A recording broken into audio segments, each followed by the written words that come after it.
Bom dia, pessoal. 7 da manhã em ponto. Bom dia para todo mundo, saindo da cama com alegria para encerrar uma semana que foi uma semana dura para o país, também foi dura para nós aqui no ICL bastante, mas vai melhorar, vai tudo melhorar para vocês. Nós vamos descansar nesse fim de semana, vai ter muita coisa bacana para fazer, ficar um pouco, né, a cabeça voltada para coisas muito boas que a vida nos reserva aqui.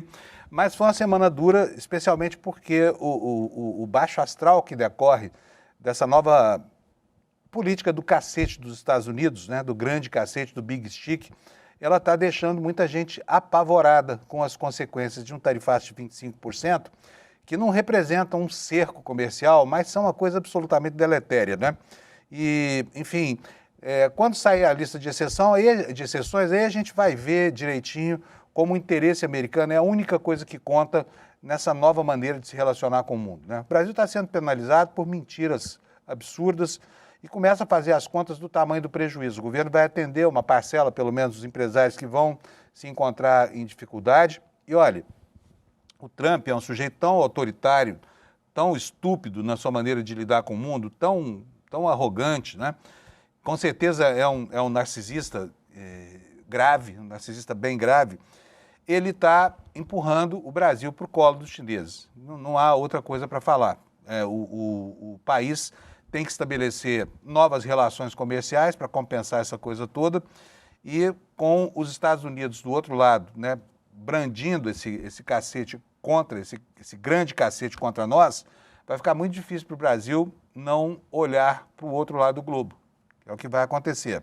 Enquanto isso, as análises sobre as consequências dessa nova relação começam a acontecer. O embaixador Rubens Barbosa ontem falou, o ex-embaixador do Brasil lá em Washington, Rubens Barbosa, falou, dizendo que é preciso entender que é um novo sistema de relacionamento, que nada que foi feito até agora com base nas premissas depois de 1971, né, quando se quebrou lá o ciclo de Bretton Woods, nada disso vale mais e o mundo tem que entender como é que é a nova lógica de relacionamento comercial com os Estados Unidos, né? Só para lembrar, o Trump vai chegar agora no meio do mandato, vai enfrentar lá uma eleição parlamentar, ele está com um desgaste muito grande, mas ele não liga para isso. Tanto que até hoje ele voltou a sua campanha de guerra contra o Irã, não pediu autorização para o Congresso, a Suprema Corte dos Estados Unidos é um guarda-chuva do governo Trump e ele está lá com a condição política necessária para se tornar um grande ditador, né, com apoio das instituições americanas, o que é uma pena. Mas vamos lá, então o dia hoje começa para a gente falar de tarifaço, nós vamos ter fim de semana aí de Copa do Mundo, vai ser importante porque, né, a Argentina vai dar uma surra e vai acabar sendo tetracampeão do mundo, vai empatar quase com o Brasil, só vai faltar uma Copa para eles aqui, enquanto a gente vai assistir da Geralzona, né, o final da Copa do Mundo. E por isso hoje o Lula vai estar aqui para falar um pouquinho com a gente no Papo de Boleiro sobre como é que vai ser esse jogo, tá? É isso, pessoal. Eu vou chamar o Alex aqui, pedir para o Alex já rodar a nossa vinhetinha. Alex, roda aí para a gente botar o futebol dentro do programa, por favor.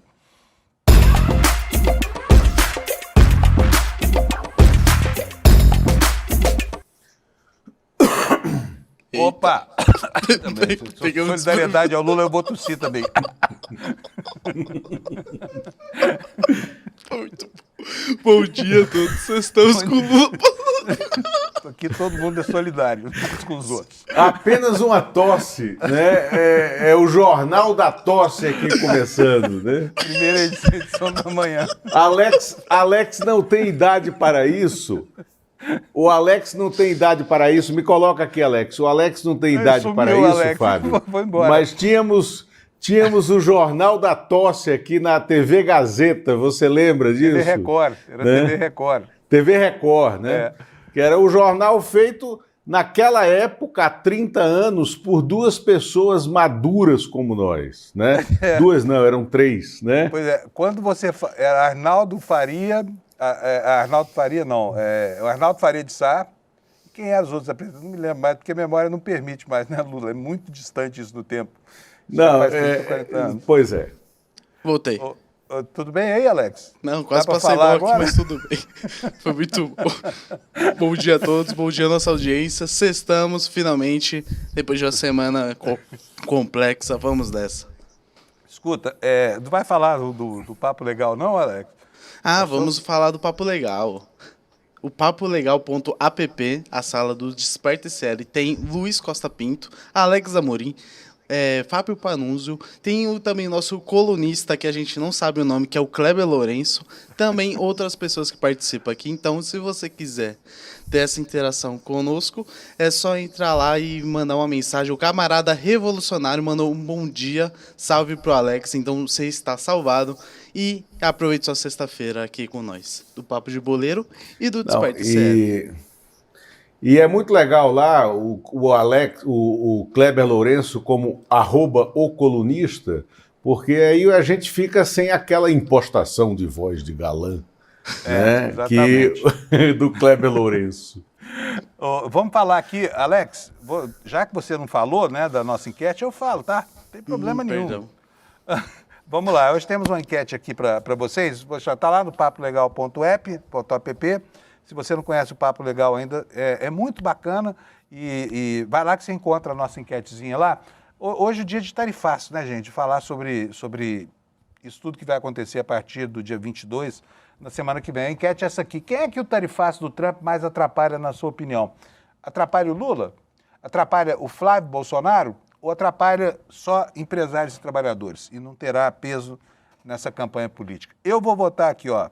Atrapalha mais o Flávio Bolsonaro, tá? Porque esse vai se ferrar com essa empreitada do Trump aí, que agora virou cabo eleitoral. Mas agora, na hora de a gente falar do Fla-Flu da eleição, vou falar do Fla-Flu da Copa do Mundo mesmo. Como é que vocês estão aí com o prognóstico da última partida da Copa, meninos?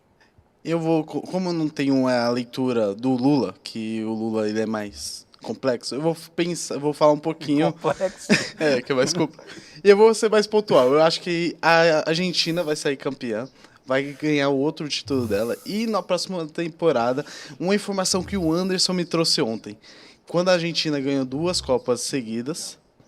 Não, o Anderson acabou de me corrigir. Quando chegou em 2 finais seguidas, o próximo título sempre foi da seleção brasileira. Então vamos torcer para que em 2030 esse feito seja realizado e o Brasil seja hexa. E eu creio que o jogo de domingo vai ser um jogo parelho. Eu creio que nos pênaltis, como eu falei ontem, e eu creio que a Argentina pode sair campeã, mas, claro, deixando bem claro aqui, que eu ando com a camisa da Argentina, mas eu não sou torcedor da Argentina, porque eu gosto de utilizar algumas camisas bonitas, e a que eu tenho é em referência a 2022, que ela era aquela azul escura com azul claro, que eu acho muito linda. Nada contra quem torce, eu não sou a favor, eu só gosto de utilizar, e é isso. Eu acho que a Argentina vai sair vitoriosa nos pênaltis, e vai ser um jogo muito bom, lembrando que vai ser 5 horas da tarde no domingo. Ô Lula, você já reparou que o Alex fala às vezes igual jogador de futebol? Eu falo. Vai. Eu e meus companheiros, né? Eu e meus companheiros nos preparamos para... Bom, vamos lá. Primeiro, eu acho que nós temos que escutar sempre o que o filósofo do futebol, com uma grande taxa de acerto nessa Copa do Mundo, tem dito: Vampeta. Vampeta tem sido o melhor analista, né, dos jogos que virão, né, na Copa do Mundo, nas redes sociais. Tem acertado tudo, acertou sobre os erros da seleção brasileira, acertou vários resultados, todos os resultados, na verdade, dessa fase de mata-mata, e está apostando na vitória da Espanha. Eu também aposto na vitória da Espanha. Eu acho que a Espanha é um time melhor, mais forte, no conjunto, é um time muito melhor treinado pelo Luis de la Fuente e está em melhor condição física e não depende de apenas um jogador, como é o caso da Argentina com Messi. É um conjunto fantástico a Argentina, mas é inegável que o Messi, né, é o grande personagem, não só desse time, como da Copa do Mundo, né? Acho que a bola de ouro da Copa do Mundo já é do Messi, não tem como tirar dele, será um absurdo se não for, porque o Messi foi o único personagem que resolveu os jogos para a sua equipe. Agora, tem uma coisa que eu quero chamar a atenção no que a gente vai assistir domingo. Domingo serão duas seleções treinadas por dois técnicos que nunca treinaram times de frente, né, nem da Liga Inglesa, nem da Liga Espanhola, nem da Liga Francesa, nem da Liga Brasileira, de canto nenhum. São treinadores das seleções nacionais. No caso do Luís de la Fuente, espanhol, era o treinador dos times de base da seleção espanhola e o treinador desta seleção espanhola jovem que foi campeã da Euro, né, Sub-23 lá atrás, que foi para a Olimpíada de 2024. Era essa seleção fantástica, que joga junto há mais de 10 anos. Né? E no caso do Scaloni, o Scaloni era o assessor técnico da seleção argentina, coordenador, né, na base da AFA, e que ascende à seleção principal em 2018, né, porque o Messi pediu. E o Messi tinha dito lá para a AFA, o Messi que estava ameaçando largar a seleção argentina, o Messi que era vaiado pelos argentinos em campo, como aconteceu em 2016, o Messi vaiado pelos argentinos porque não tinha o espírito da seleção argentina. Aí o Messi pede que o Scaloni vire técnico. E o Scaloni monta uma seleção com a cara, com o sangue, com a raça dos argentinos, e uma seleção que ela não joga para o Messi, mas ela fez com que o Messi jogasse junto com elas e deu resultado. Né? Então é esse jogo que nós vamos ver no domingo, e eu aposto, Alex, vai dar Espanha no tempo normal. Torço muito por isso, porque eu sou brasileiro e acho o argentino tetracampeão do mundo se tornará um personagem insuportável. Olha só, o Messi, quantos anos ele tem? 39. 39, né? Quer dizer, um jogador sênior, né?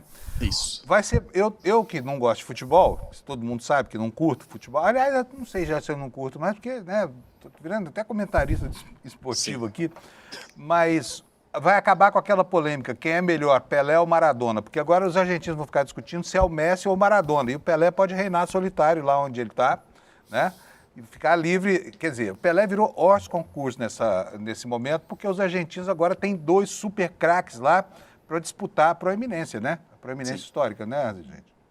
Exatamente. Não, eu acho que o Messi, na minha opinião, já destronou o Maradona, né, em que pese que eu acho que o Maradona foi um personagem fabuloso para o futebol, e eu sempre coloco o seguinte, Pelé, à direita dele estava o Garrincha, depois o Maradona ficou no lugar do Garrincha, o Garrincha foi jogado aqui para a esquerda, né, e agora o Messi está à direita de Deus, né, o Maradona que está disputando ali com o Garrincha, né, quem é que entorta primeiro, até porque os dois tiveram uma vida breve nos campos, mais breve do que deveria ter ocorrido, se tivessem se cuidado e cuidado de suas vidas pessoais melhor do que o fizeram.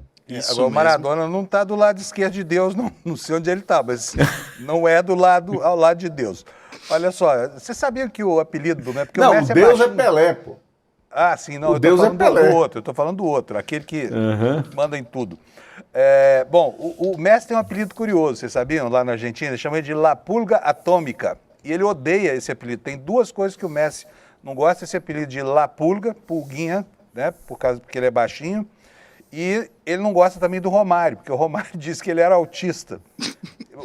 Horas depois tentou desdizer, né? Mas a pecha pegou no mundo inteiro. Então, não convidem para a mesma festa Messi e Romário, tá? Provavelmente o Messi não irá. Bom, gente, tem um assunto curioso aqui que eu queria... Está aqui no UOL. Quer ver, Alex, se puder botar aí a página para mim, eu agradeço. Eu não sabia que isso aqui não era uma novidade, tá? Que é um evento que se repete ao longo do tempo, quase que como uma efeméride, a cada 4 anos, né? que a camisa usada pelo Pelé na Copa de 58 está sendo vendida e leiloada por 4.900.000 dólares. 5 milhões de dólares, é dinheiro pra caramba, quase 30 milhões de reais. Lula, é novidade isso aqui, não? Essa camisa já circulou? Não, isso é o que os investidores chamam, Fábio, de reciclagem de ativo, né? Quem conquista, né, essa camisa no ano X vai vendê-la no ano Y em outra Copa do Mundo, aproveitando uma valorização dessa quantia absurda, né, que eles oferecem por essa camisa. Então, o cara que está vendendo agora por 4,9 milhões, certamente comprou por 3 milhões e 800, né, na Copa passada, e na Copa de 2030 ela vai ser leiloada, vai chegar a 5,2 milhões, e aí você realiza aquele lucro, mas durante 4 anos você pôde exibir, não sei para quê, a camisa usada, né, por Pelé, né? Tem também as chuteiras do Maradona na Copa de 86, né, que são um marco, ficam circulando e tal. Eu mesmo tenho em casa, eu mostrei aqui para vocês, quando a gente estava com aquele set armado, um recorte com os gomos da rede do Maracanã, aonde o Goetz fez o gol de 1-0 do título da Alemanha em 2014, contra a Argentina, né, no Maracanã, na Copa de 2014. Eu recebi de presente, são 5 gominhos da rede. Legal. Deixa eu contar uma história sobre camisa. A minha mulher, a Daniela, ela é fã de futebol. Ela gosta muito do Denilson. Ela me pediu, olha, pede para ele autografar uma camiseta para mim. A gente dividia o mesmo camarim lá na Bandeirantes e ele deu o autógrafo. Na tarde desse dia, cheguei em casa, a camiseta ficou toda contente, mas chegou a faxineira, né? Pegou a roupa suja e lavou a camiseta do Denilson. Tinha que levar depois para uso também. Hein? Tinha o quê? Tinha que levar depois lá para assinar novamente. Eu levei, né? Obviamente, mas imagina, né? Era uma commodity, se eu soubesse, né? Porque o Denilson tá aí, é outro craque também. Vai que no futuro, né? Sim, entre as Copas.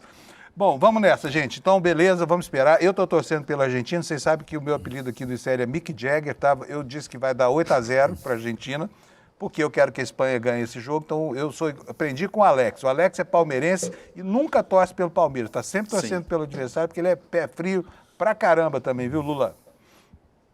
Antes de acabar o nosso quadro, tem uma realidade voltando, que é o futebol brasileiro. E eu gostaria de comentar os jogos de ontem. Que ontem voltou o Brasileirão, 19ª rodada. O Botafogo ganhou de 1-0 do Santos. O Vitória ganhou de 1-0 do Vasco. E hoje teremos 3 jogos, que é Bahia e Chapecoense, Fluminense, Red Bull e Bragantino. Quase eu errei aqui. Quase errei. E Mirassol e Grêmio, só passando pelos jogos de ontem.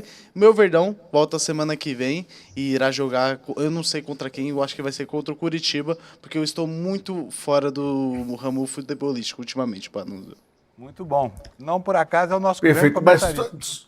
Então, já que ele fez isso, um dadozinho que quem quiser, a gente não pode passar a imagem aqui, mas nesse jogo 2-1 Botafogo contra o Santos, foi um jogo de volta desses dois times que estão lutando muito contra as perdas de elenco. Foi um jogo muito brigado. E aí a curiosidade é que no final o gol do Botafogo, da vitória, saiu nos últimos 20 segundos de jogo.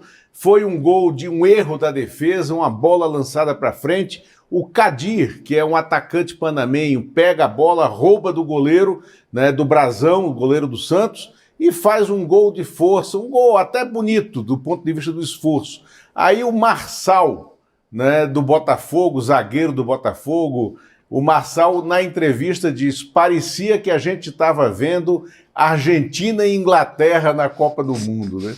O Marçal exagerou, cá para nós, né, Alex? Eita.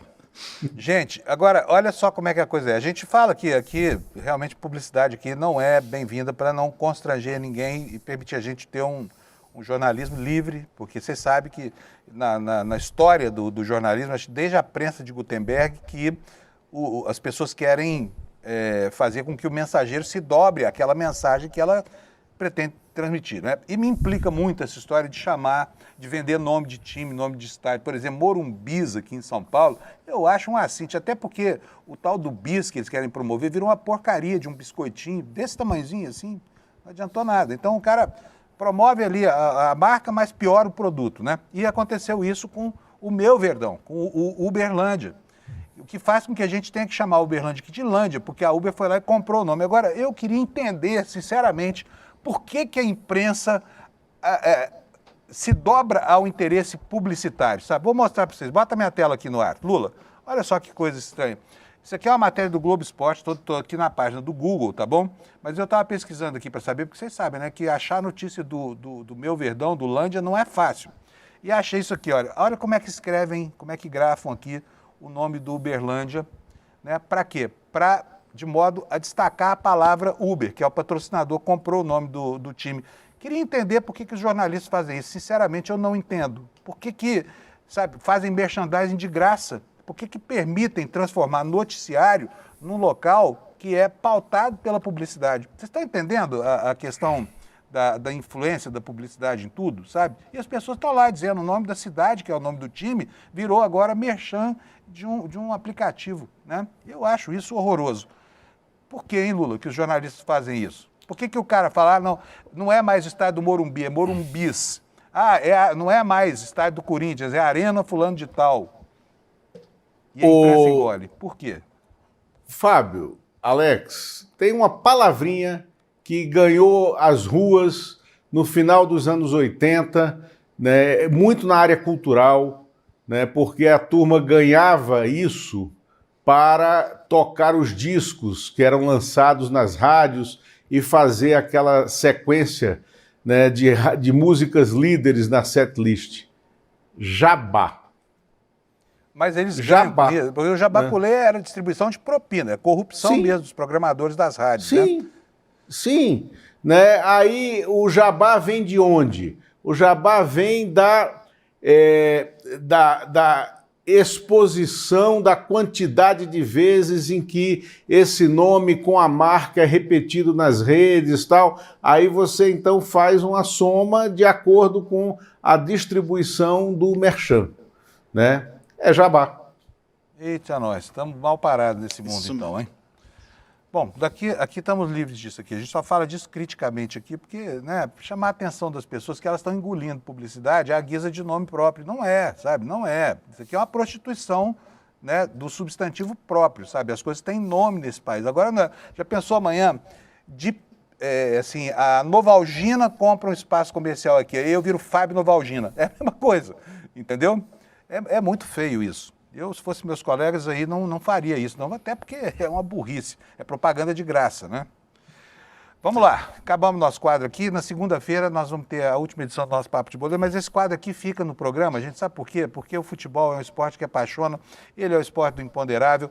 A gente, com esse quadro aqui, conseguiu despertar uma grande empatia, né? As pessoas gostaram desse papinho que a gente bate aqui, e eu, apesar de não curtir futebol, gostei também. Então, nós vamos manter isso aqui. O Alex está aqui com a gente para falar do futebol, né? O Alex está se tornando um mito do esporte brasileiro. Tudo que eu falo acontece ao contrário. É um mito ou um minto, né? Não sei se vai dar isso, mas enfim. Então a gente vai continuar falando de futebol aqui no programa, tá? Eu não gosto, mas tem quem Maravilha. gosta. Gente. Perfeito. Nossa, abração, Lula. Aqui. Até daqui a pouco. Hoje é Abraço. dia do Lula antecipar pra gente o que vem na coluna dele na revista Liberta, tá? Tem informação muito boa por aí. Daqui a pouquinho a gente vai falar sobre isso. Por enquanto, vou dar aqui a meteorologia para você. Hoje amanheceu uma temperatura um pouco mais amena aqui em São Paulo, só que vem mais frio por aí, né? E tem os alertas bravos hoje no mapa aqui do INMET. Você está vendo aqui, ó, toda essa área aqui na fronteira sudoeste do Brasil, hoje, a frente fria que está chegando aí do Paraguai e da Argentina vai nos pegar em cheio. Olha, vai provocar, primeiro, muita chuva lá no Rio Grande do Sul. Tempestade mesmo é a previsão aqui do Instituto Nacional de Meteorologia. E olha, aqui no Mato Grosso do Sul, a previsão é de vendaval, tá? Vendaval. Então o pessoal fica esperto aí. O que é esse negócio de vendaval? É a primeira vez que eu vejo esse alerta aqui, em quase 2 anos aqui, usando esse mapa do INMET para falar sobre a meteorologia. Vento variando entre 60 e 100 km por hora, risco de quedas de árvores, de estelhamentos, de casas, danos em edificações e plantações, tá? Toda essa área aqui, olha, que vai de Rondônia, passa pelo Mato Grosso, desce ao Paraná e chega ao Rio Grande do Sul. Vendaval, não é brincadeira, tá? Vamos então para... E olha, ainda tem alertas aqui, ó. Primeiro tem alerta de falta de umidade lá no Nordeste com vendaval também, tá? Olha, no interior da terra do Lula, lá, interior de Pernambuco. E chuva intensa no litoral. Vamos então para as temperaturas, para a gente saber como é que vai ficar o dia de hoje. Temperatura e condição do tempo. Nessa área verde, ao norte e ao sul do Brasil, chove. Então, muita chuva lá para os gaúchos, né? Muita chuva mesmo de Santa Maria para baixo. Nuvens, pancadas de chuva e trovoada, temperatura alta, tá? A máxima hoje vai ser de 30, apesar dessa chuva. Vocês sabem que quando a frente fria está chegando, diminui a pressão atmosférica porque ela traz no arrasto a massa de ar mais denso e, portanto, mais frio, né? Mas o frio vem depois, tá? Por isso o calor vem antes. Hoje teremos tempo ruim, 30 graus lá no Rio Grande do Sul, teremos 22 em Santa Catarina, 24 em Curitiba, dos dias mais quentes do ano lá em Curitiba. Em São Paulo nós teremos 25, no Rio de Janeiro 28, em Vitória 26 graus. Nessa região aqui não chove, no Sudeste não chove em lugar nenhum. Em Belo Horizonte nós teremos 24 graus de máxima, aí vamos aqui para o Centro-Oeste, Brasília terá 25 graus, em Goiânia 28, temperatura amena para Goiânia, para os padrões de lá. Em Campo Grande, 30 graus sem chuva. Cuiabá, nuvens e máxima de 33 graus. Daqui para frente chove em todas as capitais do Norte e do Nordeste. Porto Velho terá 32, Rio Branco também terá 32, Manaus 33, Boa Vista, Roraima 33 graus, Macapá 32, Belém do Pará 33. Em Palmas, nuvens, não chove, né? 33 graus de temperatura. No Nordeste chove em todas as capitais, menos em Salvador. Em São Luís, 32 graus Celsius de temperatura, em Teresina, 34, em Fortaleza, 30, Natal terá 29 graus, Recife, 29, Maceió, 28 graus de temperatura máxima, Aracaju também 28 e Salvador, onde a previsão é de nevoeiro agora de manhã, 29 graus Celsius de temperatura máxima, tá? Essa aí é a meteorologia. E vamos agora para os destaques aqui na capa do nosso site, do iclnoticias.com.br, tá bom? Olha só o que o Kleber Lourenço descobriu, que um representante do Banco Master acompanhou uma missão do governo Bolsonaro em 2022 ao Irã, tá? Estava lá entre a comitiva e no governo Lula, o Banco Master de novo estava integrando esse tipo de caravana comercial, né? De representação comercial, tá bom? Olha, a Câmara aprovou no ambiente de uma das comissões um adicional de 5% de aposentadoria para a mulher que tiver filho. Eu sou absolutamente a favor disso. O Brasil tem quase 50% das casas que são tocadas só por mulheres. Os homens fazem os filhos e vão embora. Não voltam para pagar pensão, para ajudar a mãe, nada. As mulheres criam filhos sozinhas. Muito justo isso. O que mais? Olha só, o TCE apontando erros de cálculo no governo do Tarcísio. Um casal de pastores, isso aqui é uma história absurda, um casal de pastores indiciados sob suspeita de abuso sexual de adolescentes lá em Roraima, tá? E, enfim, esses são os ministros, esses são os destaques. Ainda tem um último aqui que eu quero ressaltar, que é essa história do PIX, né? O PIX está sob pressão do governo americano, porque quer que a gente abra mão de um sistema que está aí funcionando bem, que foi desenvolvido em parceria entre governo e bancos, para que eles possam vir aqui e ganhar dinheiro da gente fazendo aquilo que hoje é público e é gratuito. A gente vai falar muito sobre isso aqui hoje, tá bom? Esses são os destaques aqui na capa do ICL, são 7h29, eu vou chamar o Kleber Lourenço, porque o Kleber já deve estar doidinho para participar aqui do programa, que está atrasado hoje, né? Fala, Kleber, bom dia, meu amigo, tudo bem? Bom dia, Panunzio, bom dia, comunidade do ICL, também bom dia, galera do Papo Legal. E aí? Kleber, quero saber o seu prognóstico para o jogo da final da Copa. Quem que vai ganhar? Argentina? Eu sou Espanha desde criancinha, sabe? Desde sempre. Vamos torcer ali para que eles consigam combater ali e derrotar a Argentina acima de tudo. Eu acho que o placar vai ser bem apertado e até compartilho da visão do Alex que a coisa toda pode ir para os pênaltis, viu? Isso aqui, do alto, falo isso do alto de quem acompanha futebol a cada 4 anos, viu? Melhor do que eu. Eu acompanho só enquanto o Brasil está jogando. Vamos lá, para a primeira pauta do dia. O que gente do Banco Master andava fazendo em comitivas governamentais aí no governo do Bolsonaro e depois também no governo Lula, né, Kleber? Exatamente, Panunzio. O que acontece? Teve em fevereiro de 2022, o Banco Master enviou um representante para acompanhar a missão oficial do Brasil no Irã, que buscava ali ampliar mercados e tentar achar formas de contornar ali os embargos e as sanções norte-americanas aos produtos iranianos. Essa missão oficial foi comandada pela, então, ministra Tereza Cristina e foi o que possibilitou e abriu portas para que, no ano seguinte, já no governo Lula, o Banco Master participasse de um evento ali, agora já não era uma missão oficial, mas um evento que apresentava ali os mercados, os produtos e os serviços brasileiros para o mercado iraniano. Então eu tive acesso a essa troca de telegramas do Itamaraty falando sobre essas relações e mostra sim o grau de aproximação que tinha o governo Bolsonaro e também o Banco Master, inclusive fazendo, se não bastasse todo o histórico do Master, já que ele cresceu, ele nasceu e surgiu durante o governo Bolsonaro, sem isso o Banco Master não existiria, sem isso e sem Roberto Campos Neto, vale lembrar. Ele também participava das missões oficiais ali, de forma muito próxima, acompanhando os ministros e participando das agendas, como a gente viu nesse caso, Panunzio. Agora, tenho uma pergunta para você. Como é que você descobriu isso?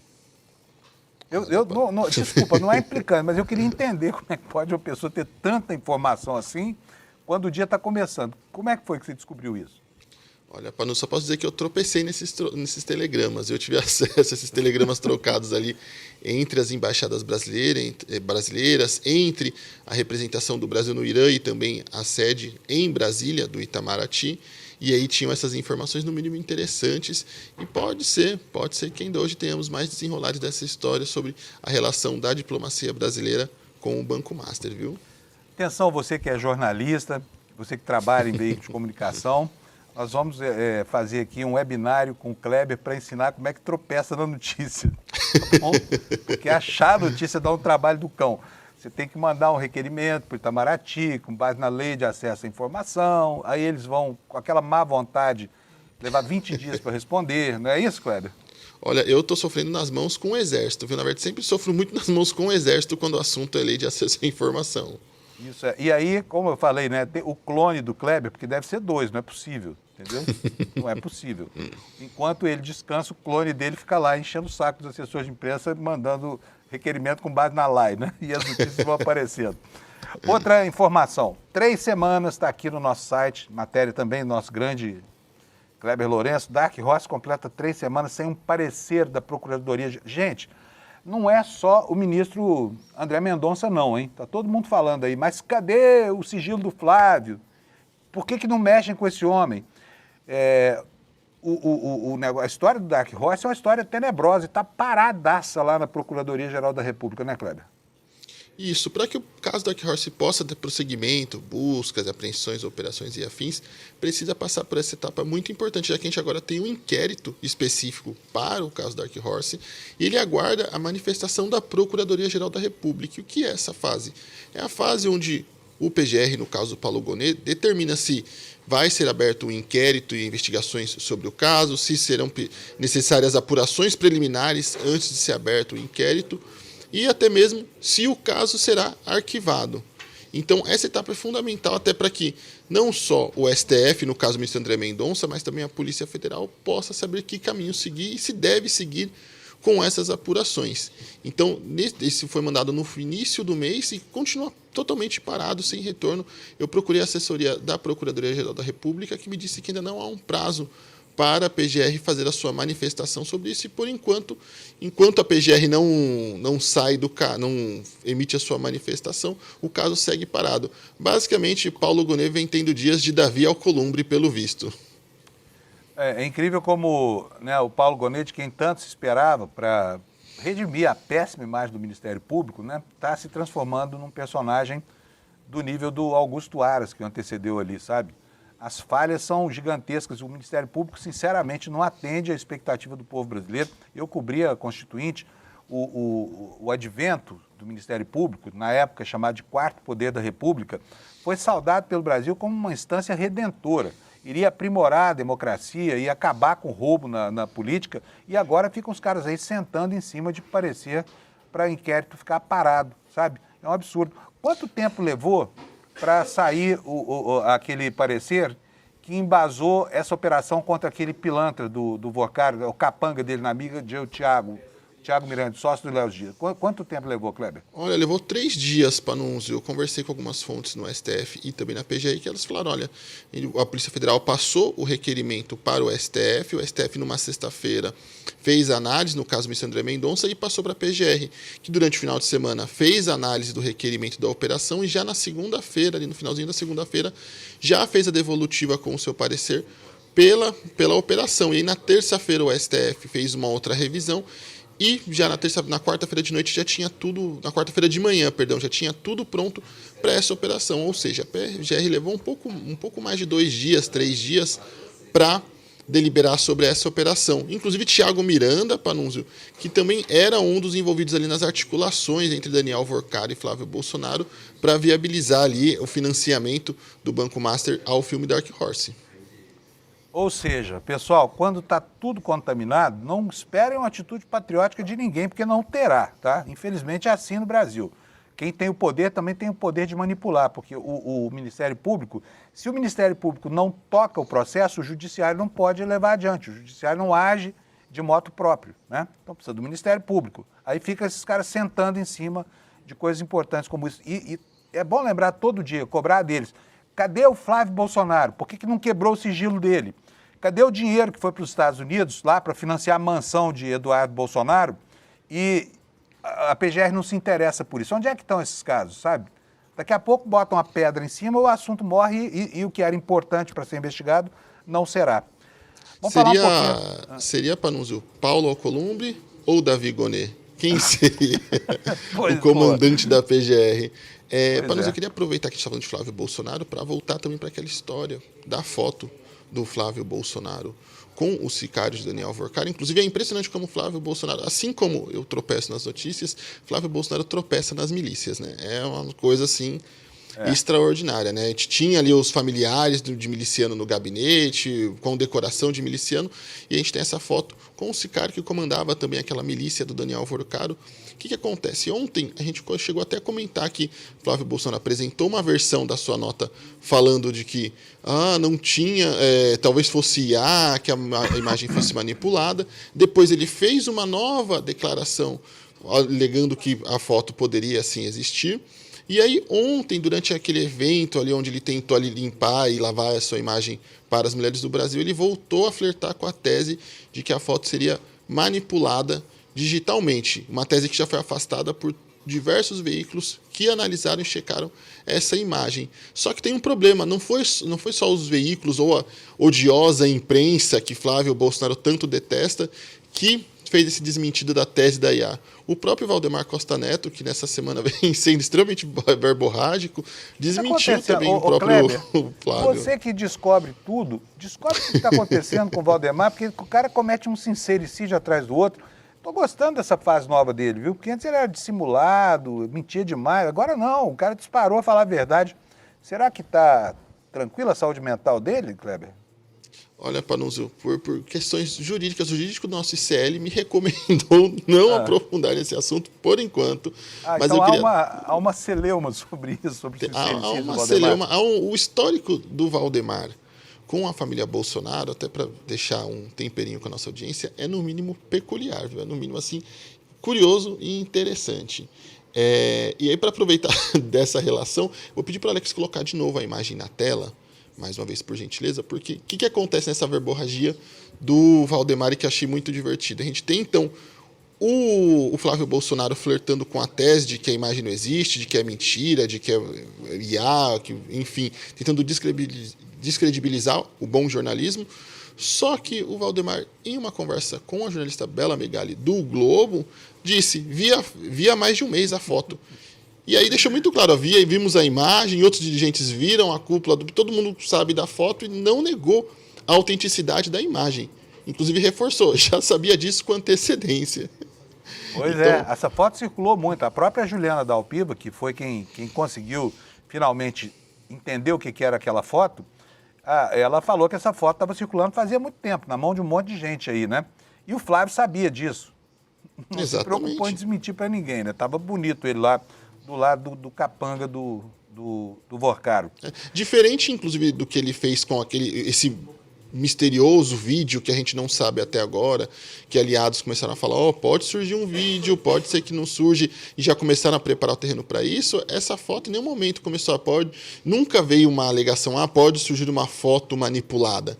Ninguém falou disso, eles sabem dessa imagem há muito tempo e nunca surgiu não só pelo Flávio, mas pelos seus aliados, parlamentares, senadores e afins, nenhuma cogitação de que vai surgir uma foto e essa foto é editada. Não. Eles começaram a falar isso depois que a foto veio à tona.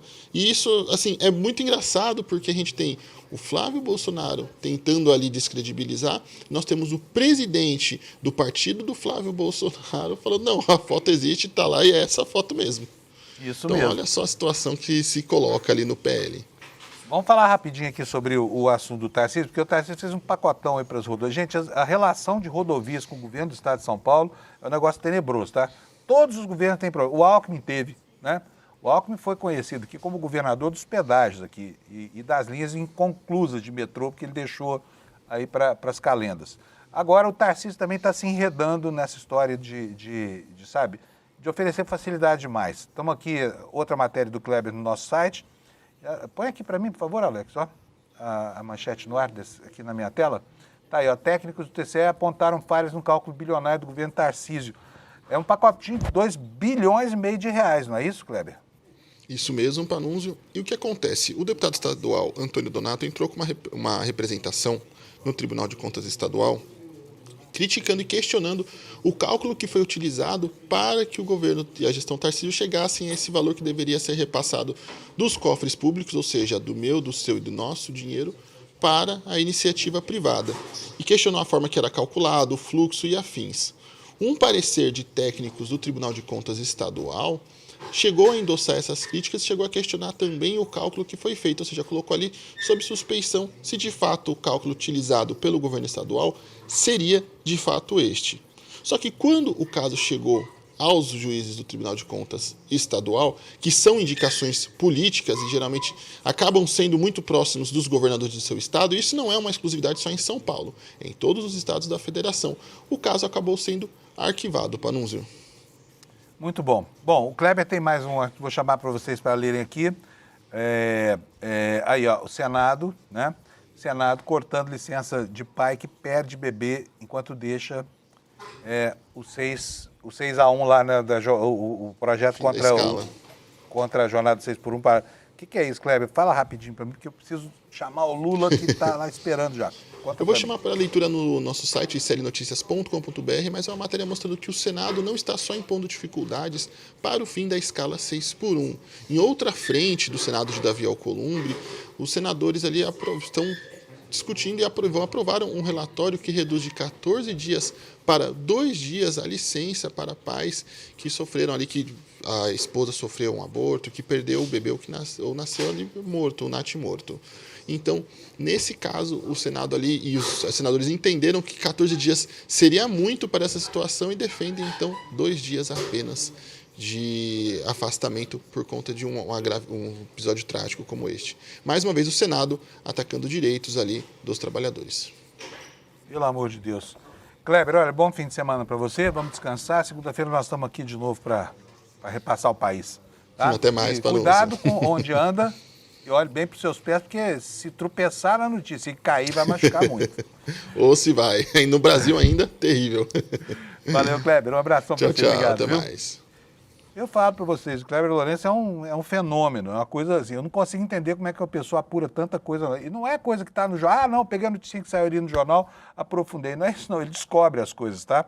Eu falo para vocês, ele tem um clone, tá? Me cobrem isso depois, um dia eu vou fotografar ele e o irmão gêmeo dele juntos. Lula, cadê você, Lula? Onde estás que não respondes? Aqui aguardando você. Lula, bom, tarifaço, né? Vou começar falando por isso. Olha, tem uma enquete hoje rolando aqui, perguntando quem é que mais sofre prejuízo com isso. Se é o Lula, se é o Flávio, se são empresários e trabalhadores dessas empresas que vão ser sancionadas lá nos Estados Unidos.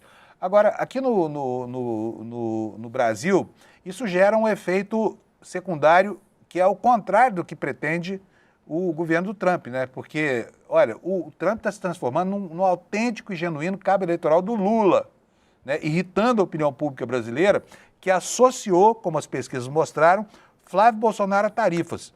Como é que esse fator vai atuar nas eleições, na sua opinião, Lula? Fábio, nas 24 horas posteriores à imposição da tarifação do Donald Trump, que veio já na madrugada aqui no Brasil, de ontem, e nessas primeiras 24 horas, mais de 5 milhões de menções à tarifação foram publicadas nas redes sociais, segundo as empresas que fazem essa vasculha seletiva. E 90% das menções eram negativas à tarifação e ao Flávio Bolsonaro, ao clã Bolsonaro, ao Eduardo Bolsonaro, ao neto do ditador lá, o Paulo Figueiredo, né, que se empenharam por essa punição ao Brasil. Isso levou, por exemplo, os apoiadores do Flávio Bolsonaro no setor empresarial a chamarem-no na chincha por meio do Rogério Marinho, que é o coordenador de campanha dele, senador pelo Rio Grande do Norte, pelo PL do Rio Grande do Norte, a chamá-lo e dizer, olha, isso vai dar problema, não podemos seguir com esse apoio nessa base, porque ficou claro que não há uma estratégia, um programa, uma política de campanha para a indústria brasileira e o Flávio Bolsonaro está sendo marcado como essa personagem que pediu a punição ao Brasil. A reação do candidato da direita, Ronaldo Caiado, do PSD, foi inclusive de sair, ele não saiu exatamente em defesa do presidente Lula, mas ele ontem condenou duramente as palavras do secretário de Estado americano, Marco Rubio, né, que disse que o presidente Lula não se empenhou pelo Brasil de boa fé, não fez uma negociação de boa fé para o próprio Brasil. Então, o Tariflávio, né, já é uma marca desta campanha e é uma marca contra o Flávio Bolsonaro e abriu uma senda na campanha do Flávio Bolsonaro, que agora tem que vir, quer dizer, todo dia surge alguma coisa que precisa que o Flávio Bolsonaro venha a público explicar. No caso desse tarifaço, é mais uma, ele aconteceu, ele é contra a indústria nacional, ele é um prejuízo para a economia brasileira, um prejuízo profundo, ele muda os paradigmas de negociação comercial brasileira com os Estados Unidos e ele é culpa do clã Bolsonaro. Pelo amor, hein?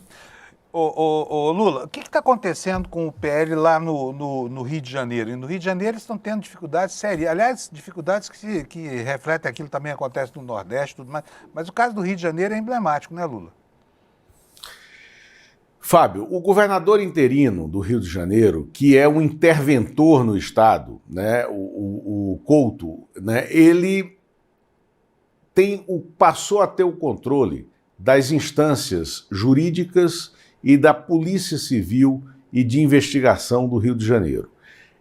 Há indícios de que está sendo preparada uma grande operação de segurança, né, que vai desbaratar os caminhos que conectam a política do Rio de Janeiro, a política miliciana do Rio de Janeiro, a política miliciana onde surgiu o clã Bolsonaro na sua trajetória de ascensão, né, do Rio de Janeiro para tomar conta das estruturas institucionais aqui em Brasília, quando aconteceu a eleição do Jair Bolsonaro em 2018, de que esses canais estão sendo apurados e preparados para uma mega operação que vai desmantelar, né, essa conexão miliciana da extrema-direita no Rio de Janeiro com a Assembleia Legislativa local, ou mesmo com o governo, nos governos passados do Rio de Janeiro, temos aquele mote tradicional de que, tirando a Benedita da Silva, todas as pessoas que exerceram o governo do Rio de Janeiro nos últimos 25 anos passaram algum momento pela cadeia, né? A Benedita não. A Benedita foi governadora interina, sucedendo ao Antony Garotinho, foi candidata à reeleição, não se reelegeu, mas continua com a trajetória política dela limpa em cima das pautas que ela sempre teve e não agilizou, não facilitou essa ascendência criminosa dentro do estado do Rio de Janeiro. Então, se prepara uma ação para lá, isso vai acabar desconectar os partidos como União Brasil, PP e Republicanos da estratégia política de disputar junto com o PL. Isso vai acontecer antes das convenções estaduais, e o que está se discutindo lá agora é que esses partidos que estavam unidos seguirão separados na eleição de 2026, de outubro de 2026, porque o nome Bolsonaro e essa prática política miliciana está pesando na eleição para o Congresso e para a Assembleia Legislativa. Então, essa desconexão com os crimes que vinham sendo cometidos está forçando o PL a fazer uma nova negociação política no Estado, que é o berço da operação política dos Bolsonaro. E os problemas não se resumem ao Rio de Janeiro e muito menos, né, a força política exercida por um interventor que não tem essas conexões milicianas lá no Rio. Os fluminenses, os cariocas, estão com muita sorte por esse período de intervenção e principalmente, né, pela manobra do Supremo para não permitir que os apaniguados do PL voltassem ao poder no Rio de Janeiro para acabar de arrasar com as contas e com a segurança pública, né? Porque eles são... A ligação desse grupo com as milícias é inquestionável. O próprio Tari Flávio foi condecorado na cadeia o chefe do escritório do crime, tá? E isso não é um argumento falacioso, não é invenção, não é nada, isso é fato. Está lá o decreto dele concedendo a medalha para o Adriano da Nóbrega, que depois a polícia da Bahia matou para trancar a boca dele, porque era um arquivo vivo. Bom, vamos lá. São Paulo, Michele Bolsonaro, vai ou não vai? Aliás, o local que o PL resolveu alugar para fazer a convenção aqui é muito legal, Mercado Pago Hall. É ótimo para o PL fazer uma convenção num lugar desse. Mas a Michele vai, Lula? A Michele não vai. A Michele Bolsonaro não irá à Convenção Nacional do PL no Mercado Pago Hall, dia 25 de julho, sábado da semana que vem, não esse agora, em São Paulo. Já é decisão dela não ir, como ela está mantendo aqui em Brasília a decisão de não ser, e eu duvido que isso seja fato, a decisão de não ser candidata ao Senado. A governadora Celina Leão, né, que é candidata à reeleição e que contava com a Michele na sua chapa para uma composição com o PL, está fazendo um apelo e dizendo que vai pedir pessoalmente para que a Michele venha ser candidata ao Senado pelo Distrito Federal. As pesquisas indicam que ela é favorita para uma das vagas, né? Ela tem uma liderança disparada nas pesquisas. Eu acho, como eu falei aqui há uma semana, Fábio, que a Michele vai congelar essa possibilidade, não vai tirar ela de tela, mas no momento ela está muito empenhada em tornar inviável a candidatura do enteado, né, Flávio Bolsonaro à presidência, com o argumento de que ela pode costurar, e pode mesmo, né, uma aliança do PL com outros partidos da direita, do Centrão, para que eles sigam juntos com outra candidatura que não seja o Flávio Bolsonaro. E em razão disso, ela não irá ao lançamento da candidatura do Flávio Bolsonaro à presidência da República na Convenção Nacional do PL. Tá bem parada a coisa lá na família Bolsonaro. Imagina como é que vai ser o almoço de Natal esse ano, o jantar de Natal, Lula. Será que vai ter? Hein? Não sei não, viu? Tem impressão de que a Michele, depois das eleições, ela vai cuidar da vida dela, sabe? Não, eu vou até antecipar essa sua imaginação. Imagina como será o Dia dos Pais no condomínio onde está o apenado Jair Bolsonaro. Bom, tem um filho que não vai poder ir, né? O outro está nos Estados Unidos exilado lá. Restou para o Bolsonaro a sorte de ter ao seu lado a Michele. A minha impressão é que a Michele acorda todo dia, olha no espelho e fala assim, espelho, espelho meu. Sabe quem é esse personagem? Bom, vamos lá, gente. Olha, no fim de semana, amanhã, 5 da manhã, a Revista Liberta está liberada para os assinantes. E a coluna do Lula essa semana está muito saborosa. Alex, por favor, merece a nossa vinheta, que há muito tempo a gente não roda. Põe para nós, por favor. Acho que não rodou, hein, Lula? A vinheta. Não rodou. O Alex está procurando a vinheta certa ali. Pronto.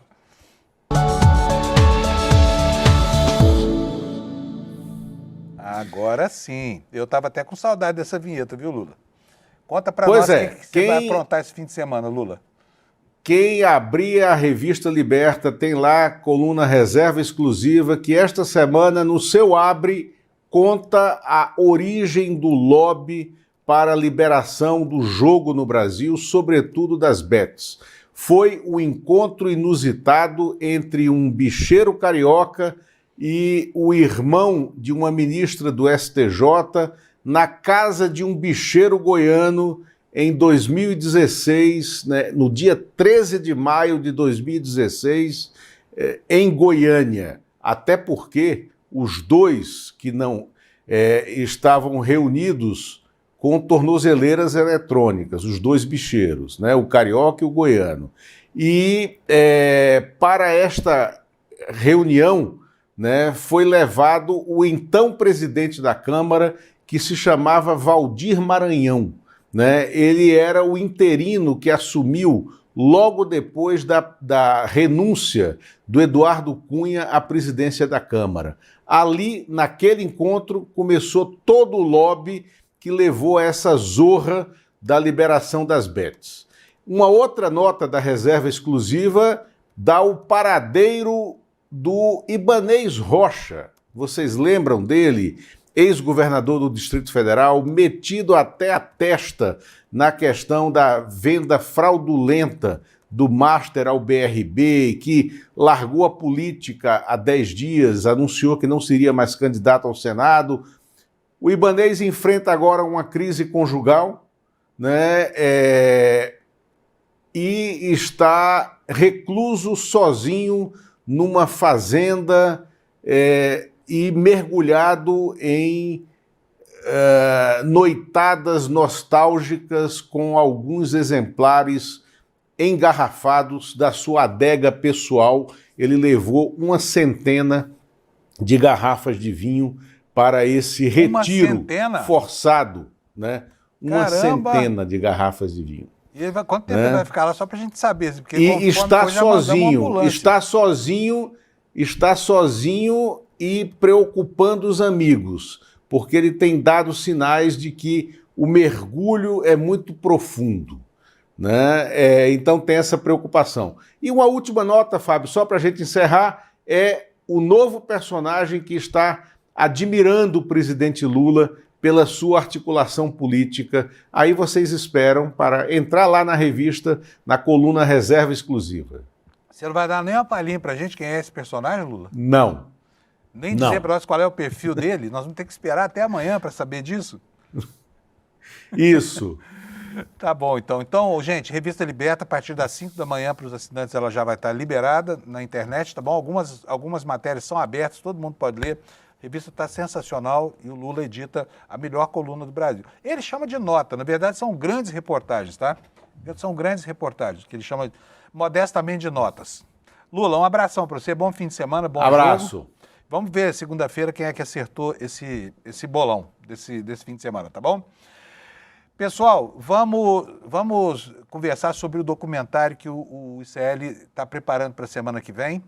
eu quero chamar a atenção de vocês, a eleição está chegando por aí, é muito importante conhecer quem são os protagonistas desse processo eleitoral e nós vamos tratar do Flávio Bolsonaro. É impressionante, quem viu o documentário, aqui internamente do ICL, fala que é o melhor documentário que a gente já produziu, esse perfil sobre essa figura que quer presidir o Brasil pelos próximos 4 anos e, se tudo der certo, não vai conseguir. Para fazer isso, você pode pegar aqui o seu convite conosco aqui no despertaicl.com.br, tá? E você vai estar nessa plateia conosco aqui no dia 23 de julho, às 8 da noite, vai descortinar a vida desse homem enrolado com rachadinha, com pagamento de despesas pessoais por um miliciano, que condecora policiais na cadeia. Enfim, a vida do Flávio é muito rica em coisas que o Brasil precisa saber, né? Então vai lá no despertaicl.com.br e pega lá seu ingresso para assistir junto conosco ao lançamento de A Verdadeira História de Flávio Bolsonaro, o filho 01 do presidente da República. Vamos agora ver a nossa enquete, o que deu, o que as pessoas estão achando. Olha, a enquete está aqui, ela teve 124 votos e as pessoas, em geral, né, 81% acham que o tarifaço do Trump vai atrapalhar para valer os empresários e os trabalhadores brasileiros, opinião com a qual eu concordo. Mas ele vai atrapalhar muito também o Flávio Bolsonaro, tá? Porque a vinculação de Flávio e tarifa hoje é uma coisa conhecida por todos os brasileiros, né? E 2% do nosso público aqui acham que vai atrapalhar o Lula, né? Vai atrapalhar o Lula na campanha. E agora eu vou perguntar, nós temos aí a audiência, Alex? Hoje não temos audiência não. Beleza, a gente na segunda-feira confere com vocês, tá bom? Um abração, muito obrigado pela sua audiência e tenhamos todos um fim de semana de tranquilidade e paz, porque é disso que a gente está precisando. Tchau, obrigado, um abraço para vocês. As pessoas que estiveram no centro do poder bolsonarista resolveram falar. E o que eles falaram para o ICL numa investigação exclusiva na voz de quem esteve dentro de todo o surgimento e crescimento desse movimento, a verdade vai ser revelada. Se você não quiser perder o documentário mais revelador do ICL, talvez o com maior implicâncias políticas até hoje, o país inteiro vai saber não só a verdade sobre Flávio Bolsonaro, mas a verdade sobre todo o movimento bolsonarista. A gente se vê dia 23.